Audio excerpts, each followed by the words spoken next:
अगर मैं तुमसे कहूं कि एक स्कूल में एक भूत रहता है, लेकिन वो किसी को डराता नहीं, किसी को नुकसान नहीं पहुंचाता, वो सिर्फ एक काम करता है, बच्चों की छुट्टी करवाता है। सुनने में मजेदार लगता है ना? लेकिन जब आप ये पूरी कहानी सुनोगे तो आपकी हंसी हल्की सी सिहरन में बदल जाएगी। तो चलिए शुरू करते हैं, आराम से बैठ जाइए। बात है एक छोटे से कस्बे की, जहां एक पुराना सरकारी स्कूल हुआ करता था, राजकीय मध्य विद्यालय। ये स्कूल 100 साल से भी पुराना था। इसकी दीवारें काई से ढकी हुई थीं और इसका एक कमरा नंबर 13 हमेशा बंद रहता था। टीचर्स कहते थे कि वो कमरा स्टोर रूम है, बच्चे कहते थे कि वहां कोई रहता है।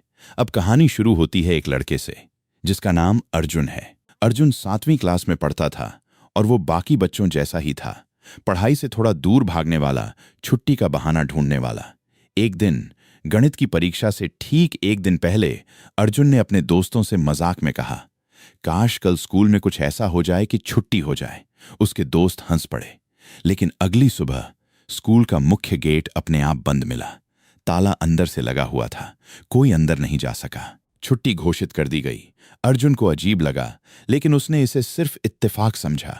कुछ हफ्तों बाद फिर वही हुआ। इस बार पूरे स्कूल की बिजली अचानक चली गई, ठीक उसी दिन जब स्पोर्ट्स डे था और बच्चे उसे टालना चाहते थे। जनरेटर भी काम नहीं आया। स्कूल को छुट्टी देनी पड़ी। अब बच्चों के बीच एक अफवाह फैलने लगी, कमरा नंबर 13 वाला भूत हमारी बात सुनता है। शुरुआत में सब हंसी में उड़ा देते थे, लेकिन जब तीसरी बार भी ऐसा हुआ, जब एक टीचर ने गुस्से में कहा, आज होमवर्क चेक होगा जरूर, और अगले ही दिन अचानक भारी बारिश से पूरा स्कूल जलमग्न हो गया, तब हंसी गायब होने लगी। अर्जुन के मन में एक अजीब सी उत्सुकता जाग उठी। वो जानना चाहता था, सच में कमरा नंबर 13 में क्या है। एक दिन टिफिन के समय जब सब बच्चे मैदान में खेल रहे थे, अर्जुन चुपचाप उस गलियारे की तरफ बढ़ा जहां वो बंद कमरा था। उसका दिल जोरों से धड़क रहा था, हाथ कांप रहे थे, लेकिन उत्सुकता डर से बड़ी थी। उसने दरवाजे की झिर्री से अंदर झांका। अंदर अंधेरा था, धूल भरी अलमारियां, टूटी हुई बेंचें और एक पुरानी ब्लैक बोर्ड जिस पर किसी ने चौक से लिखा था, मुझे भी छुट्टी चाहिए थी। अर्जुन की सांस अटक गई। तभी पीछे से आवाज आई, क्या देख रहे हो? अर्जुन उछल पड़ा। पीछे मुड़कर देखा तो स्कूल का पुराना चौकीदार रामलाल काका खड़े थे। उनकी आंखों में एक अलग ही गहराई थी। रामलाल काका ने धीरे से कहा, बेटा, ये कमरा किसी भूत का नहीं, ये कमरा एक बच्चे की याद है। अर्जुन ने पूछा, कैसी याद? काका ने बताया, 30 साल पहले इसी स्कूल में एक बच्चा पढ़ता था, विजय बहुत होशियार था, लेकिन उसके घर के हालात खराब थे। उसे रोज स्कूल के बाद खेतों में मजदूरी करनी पड़ती थी। वो थक जाता था, फिर भी पढ़ाई करने की कोशिश करता था। एक दिन उसने टीचर से गुहार लगाई, सर, आज छुट्टी दे दीजिए, मेरी तबीयत ठीक नहीं। लेकिन टीचर ने उसकी बात नहीं मानी। उसे डांट दिया और कहा, बहाने मत बनाओ।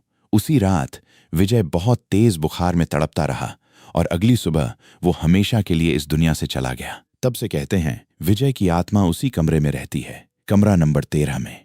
वो किसी को नुकसान नहीं पहुंचाना चाहता। वो बस यही चाहता है कि जब भी किसी बच्चे को सच में आराम की, राहत की जरूरत हो, उसे मिल जाए।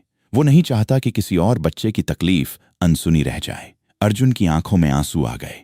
उसे एहसास हुआ, ये भूत डरावना नहीं था, ये तो एक मासूम, अधूरी आत्मा थी जो चाहती थी कि कोई उसकी तरह अनसुना न रह जाए। उस दिन के बाद अर्जुन ने कभी मजाक में छुट्टी की दुआ नहीं मांगी, लेकिन हाँ, हर साल विजय के जाने की तारीख पर स्कूल में एक अजीब सी शांति छा जाती, मानो कोई अदृश्य हाथ पूरे स्कूल को थाम लेता।